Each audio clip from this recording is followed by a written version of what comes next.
So you say you want to buy a classic car at auction? That's great. I'm going to give you 5 keys to successfully purchasing a car at a collector car auction today in the garage. Let's go take a look.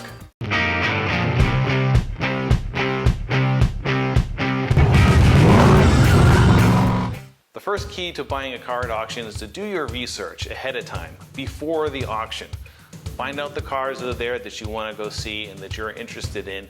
Find out everything you can about those cars. Do some research also online as to the price. Go to Haggerty. They have a great tool on there to evaluate the cost of the car, see what cars have sold for before at previous auctions. You can go on various places online and look for comparable cars and what they've sold for. This is good information to have when you get there. That way you don't overpay for the car. Key number 2 is paperwork. Documentation. I want to see documentation of the car's restoration. If they're claiming the car has been restored, I'd like to see receipts. I'd like to see photographs of the restoration in progress if possible.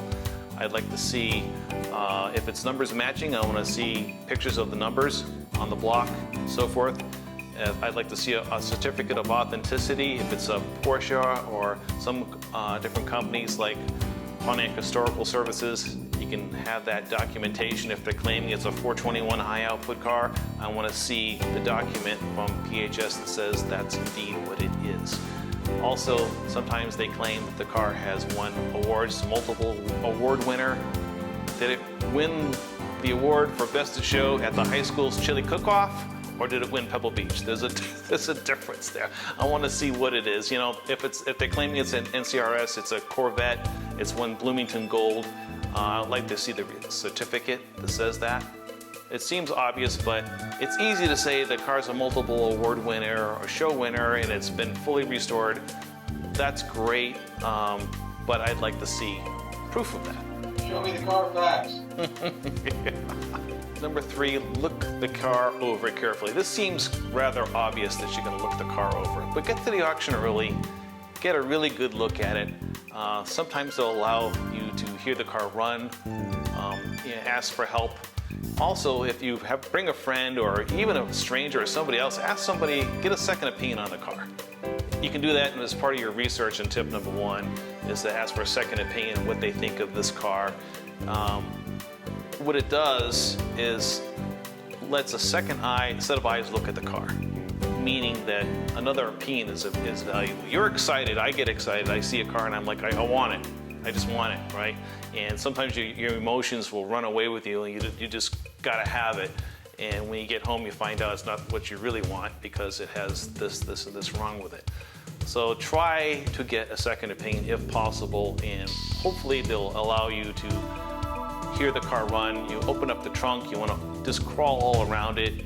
Just really examine the car carefully and spend some time doing this before the auction at the preview. Key number 4 is set your price. Figure out what you want to pay for this car.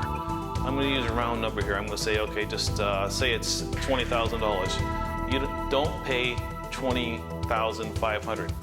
$20,000 is what you want to pay for the car. You've decided that ahead of time. You've done all your research. You know what the car is worth. It's easy. You don't need to be the big man on campus and be the guy raising your hand and win and get all the applause. That's great for like 5 minutes and a couple cocktails after you buy it, but then you've got to live with this car when you get it home. So set a price limit before you bid. I mean, please don't overbid for the car. Bid what you want to pay for the car, and then look at the other costs that might be involved. Take these into consideration.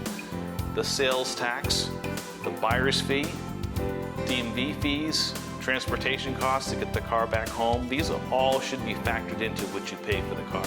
So if you pay $10,000 for the car, it might be $13,000 by the time you get it home, which is fine if you're good with that. But you want to know these things ahead of time, not later. You don't want to get a rude surprise or go to cash out and your $10,000 car is $3,000 more than you thought it was. But you just want to know ahead of time. So ask some questions before you bid. And the 5th key, the most important one, is have fun. Enjoy yourself. It's an auction. There's a bunch of great cars around. You get to look at a bunch of cars. Even if you don't come away with a car that day, it's a fantastic car show. a lot of people coming from all over to come to this auction. You meet a lot of people, see a lot of really neat cars. It's a fun car show. And there's no downside to that, hanging out with a bunch of car guys and car people and seeing a bunch of great cars. It's great. Just enjoy yourself and have some fun. Even if you don't win the bid this time, there's always another auction. There's a lot of great auction companies, Mecum, Gooding and Company, Barrett Jackson, Bonhams. I mean, there's so many worldwide auctioneers. There's many auctions out there. I'm probably forgetting a few, but they're all reputable companies. They've been around for a long time, and I've had good experiences with them all, and really good time, and actually made some great buys at auctions.